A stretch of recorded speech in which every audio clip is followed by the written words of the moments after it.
Hello everyone, कैसे हैं आप सब। द सिलेक्शन पॉइंट जो आपका अचीवर्स क्लासेस बाय आनंद हुआ करता था, अभी उसका नाम चेंज हो के द सिलेक्शन पॉइंट हो गया है।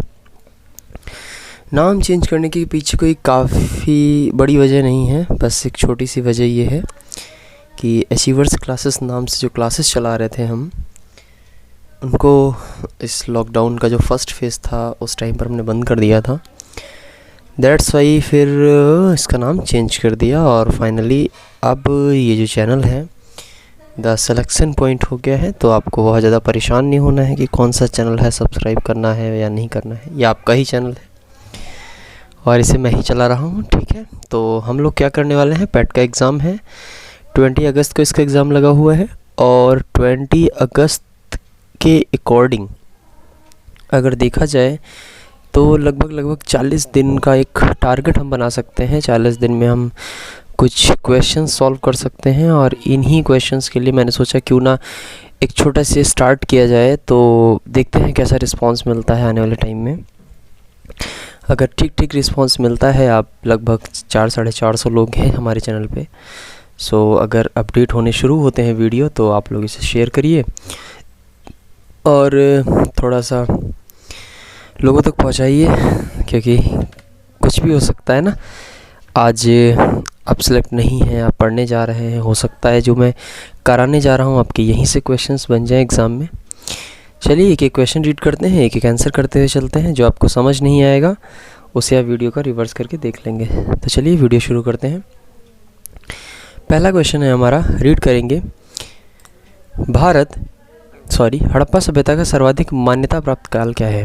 देखिए, हड़प्पा सभ्यता जो है, अगर उसका कोई आपसे टाइम पीरियड पूछता है तो यहाँ पर एक प्रश्न ये आता है कि हड़प्पा में बहुत कन्फ्यूज़न सी है, कोई कुछ बताता है, कोई कुछ बताता है। लेकिन आप एक चीज़ ध्यान रखेंगे, कोई कुछ भी बताए, मैं आपको एक आंसर बता रहा हूँ और आपको यही टिक करना है कोई भी एग्ज़ाम मिले। क्यों? क्योंकि जितनी भी बुक्स हैं इसी को प्राथमिकता देती हैं। 2500 ईसा पूर्व से 1750 ईसा पूर्व, यही वो टाइम पीरियड है जहाँ पर हड़प्पा सभ्यता का विकास हुआ था।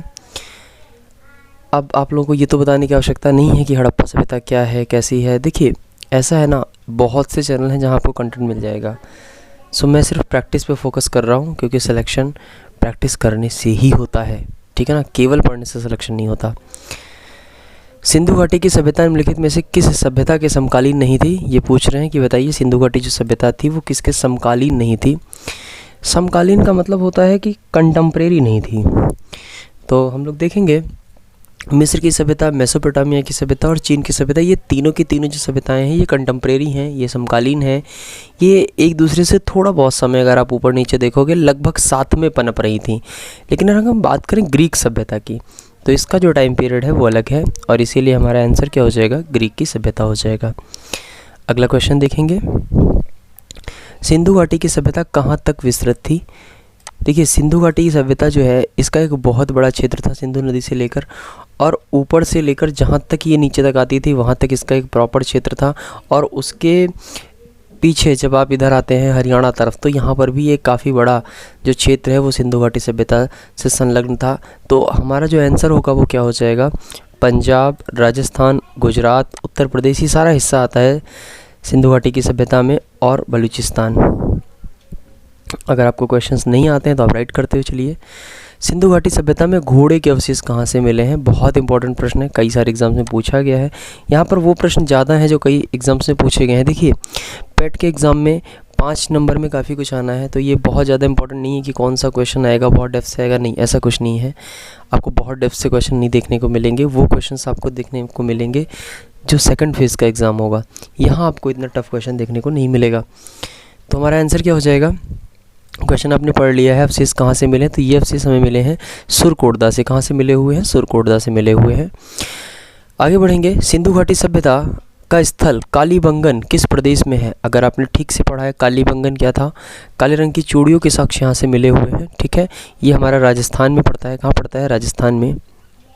अगला प्रश्न, निम्नलिखित में से किस पदार्थ का उपयोग हड़प्पा काल की मुद्राओं के निर्माण व मुख्य रूप से किया गया था। मतलब ये कह रहे हैं इसमें से कौन सी ऐसी चीज़ थी जिसका प्रयोग सबसे ज़्यादा मुद्राओं में किया गया था। देखिए, मुद्राओं का आकार भी पूछा जाता है, किस आकार में थी, और ये भी पूछा जा रहा है। तो आपको आंसर अगर ठीक से नहीं पता है तो देखिए एक चीज़ याद रखेंगे, जो हड़प्पा सभ्यता है वो पहली बात तो कांस्य युगीन सभ्यता है, ठीक है ना। तांबा अगर हम बात करें, देखिए कांस्य युगीन सभ्यता क्यों कहा जाता है, क्योंकि यहाँ पर जो साक्ष्य मिले थे जिस धातु के वो थी कांस्य, ठीक है ना। ताम्र युगीन सभ्यता भी कहते हैं, लेकिन अभी नहीं कहेंगे उसको, आगे चल के जब हम थर्ड फेज इसका कवर करेंगे तब वहाँ पर इसे बोला जाता है। क्यों बोला जाता है ये चीज़ वहीं पर देखेंगे। फिलहाल इसका आंसर हो जाएगा सेलखड़ी। क्या हो जाएगा? सेलखड़ी। हड़प्पा सभ्यता किस युग की थी, ऐसा पूछ रहे हैं। तो देखिए अभी मैंने आपको बताया कि हड़प्पा सभ्यता जो है वो एक कांस्य युगीन सभ्यता है, तो इसका मतलब हमारा राइट आंसर हो जाएगा कांस्य युगीन। सिंधु घाटी सभ्यता के लोगों का मुख्य व्यवसाय क्या था? देखिए ये बहुत अच्छा क्वेश्चन है और एग्ज़ाम में बहुत बार आता है, क्योंकि सिंधु घाटी में हम लोग क्या करते हैं ना, हम लोग पशुपालन लगा देते हैं। नहीं, आपको पशुपालन नहीं लगाना होगा, आप यहाँ पर व्यापार लगाएंगे, क्योंकि पता है हमारे जो सिंधु घाटी सभ्यता है वहाँ पर हमें काफ़ी व्यापार देखने को मिला। हाँ, व्यापार केवल आपका इससे होता था पैसों से या वस्तु विनिमय होता था, ये अलग चीज़ है कि वहाँ पर वस्तु विनिमय का प्रचलन था, ठीक है ना, मुद्राएं भी चलती थी, बट होता क्या था? व्यापार होता था। हड़प्पा सभ्यता के निवासी कैसे थे? ग्रामीण थे, शहरी थे, यायावर थे, खानाबदोश थे? अब इस प्रश्न का जवाब मैं आपसे चाहता हूँ कि जो हड़प्पा सभ्यता के लोग हैं, आपने उनको जो हड़प्पा सभ्यता की विशेषताएं पढ़ी होंगी, मैंने भी पढ़ाई हैं, जो लोग मुझसे पढ़े हुए हैं वो जानते होंगे कि मैंने आपको ये पढ़ाया है कि हड़प्पा के जो निवासी थे उनका जो जीवन था वो शहरी था। कैसा था? शहरी था। तो हमारा जो आंसर हो जाएगा वो हो जाएगा शहरी, सेकंड नंबर। आगे देखेंगे, सिंधु सभ्यता के घर किसके बनाए जाते थे? अभी सिंधु घाटी सभ्यता में जब हम लोग इस चीज़ को कवर कर रहे थे वहाँ पर हमने देखा था कि जो घर हुए थे वो ईंटों के होते थे। किस चीज़ से बनाए जाते थे? ईंट से बनाए जाते थे। तो हमारा आंसर क्या हो जाएगा? ईंटें हो जाएगा। ठीक है, अगला प्रश्न देखते हैं। हड़प्पावासी किस वस्तु के उत्पादन में सर्वप्रथम थे? मतलब ये है कि ये पूछ रहे हैं कि जो हड़प्पा के लोग थे उन्होंने सबसे ज़्यादा उत्पादन किस चीज़ का किया था। तो देखिए वैसे तो उन्होंने लगभग सब कुछ उगाना शुरू ही कर दिया था, लेकिन अगर कभी इस तरीके से प्रश्न आता है कि सर्वाधिक क्या उगा रहे थे, तो हम क्या लगाएंगे? हम लगाएंगे कपास। सबसे ज़्यादा उत्पादन किस चीज़ का कर रहे थे? कपास का। यहाँ पर थोड़ा सा मिस्टेक है, कपरास लिखा हुआ है, प्रिंट आउट में गड़बड़ आएगा। आप लोग जब नोट्स डाउनलोड करेंगे टेलीग्राम से तो उसे यहाँ पर सही कर लेंगे प्रिंट आउट निकलवा के। आगे देखेंगे, निम्नलिखित विद्वानों में से हड़प्पा सभ्यता का सर्वप्रथम खोजकर्ता कौन था? ये पूछ रहे हैं कि जो हड़प्पा है उसमें जो खोजकर्ता थे, जो फर्स्ट खोजकर्ता ऐसे माने जाते हैं, वो कौन थे? तो बहुत आराम से आप इस क्वेश्चन को फाइंड आउट कर सकते हैं। सबसे पहले इसको दयाराम साहनी ने खोजा हुआ था। सिंधु घाटी सभ्यता का पत्तन नगर कौन सा था? देखिए थोड़ा सा वॉइस पर आप ध्यान मत दीजिएगा, मेरी वॉइस पे ध्यान दीजिएगा। सिंधु घाटी सभ्यता का पत्तन नगर किसे बोलते हैं? पत्तन नगर एक ऐसी जगह होती है जिसे हम बंदरगाह कहते हैं। क्या कहते हैं? बंदरगाह। तो सिंधु सभ्यता में भी एक ऐसी जगह थी जिसे हम बंदरगाह नाम से जानते हैं। अगर आपने ठीक पढ़ा होगा तो आपने देखा होगा कि बंदरगाह के निकट जो जगह थी, बंदरगाह के निकट वहाँ पर हमें कुछ मोहरें मिली थी, ठीक है ना, जहाँ से हमें ये पता चल पाया था कि इसका मतलब ये हुआ कि जहाज़ से भी या नाव से, ऐसे कर लीजिए, उनसे भी हमारा व्यापार होता था। तो अगर आपको ठीक याद है तो आप आंसर तक पहुँच गए होंगे। जी हाँ, हम लोथल के बारे में बात कर रहे हैं। अगला है, पैमानों की खोज ने यह सिद्ध कर दिया कि सिंधु घाटी के लोग माप और तौल से परिचित थे। ये खोज कहाँ पर हुई? पैमाना, बिल्कुल सही। अभी मैं आपको बता रहा था कि जो पैमाना हमें मिला है ना, मोहरें मिली हैं, पैमाना मिला है, तो ये पैमाना हमें कहाँ पर मिला हुआ है? जी हाँ, बिल्कुल, नाप तौल की जो प्रणाली है वो हमें लोथल से ही मिली हुई है। सिंधु घाटी सभ्यता का सर्वथा उपयुक्त नाम क्या हो सकता है? देखिए ये कह रहा है कि सबसे उपयुक्त नाम अगर सिंधु घाटी सभ्यता को आपको देना हो तो आप क्या देंगे? ऊपर सिंधु सभ्यता लिखा है, नाम पर मत जाइए। हम लोग इसको जो सर्वसे उपयुक्त नाम देते हैं वो है हमारा सिंधु घाटी सभ्यता।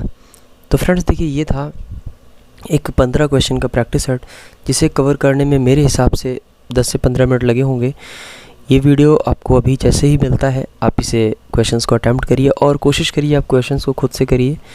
अदरवाइज़ हमारे डिस्क्रिप्शन में इसका लिंक होगा। अगर आप वीडियो नहीं देखना चाहते हैं तो आप सीधा PDF जाकर वहाँ से डाउनलोड कर सकते हैं टेलीग्राम चैनल से, और PDF आप अपने फ्रेंड्स को शेयर कर सकते हैं। अदरवाइज़ चैनल से सब्सक्राइब करना बनता है अगर वीडियो आप पहली बार देख रहे हैं। चलिए तब तक के लिए bye bye, take care, thank you.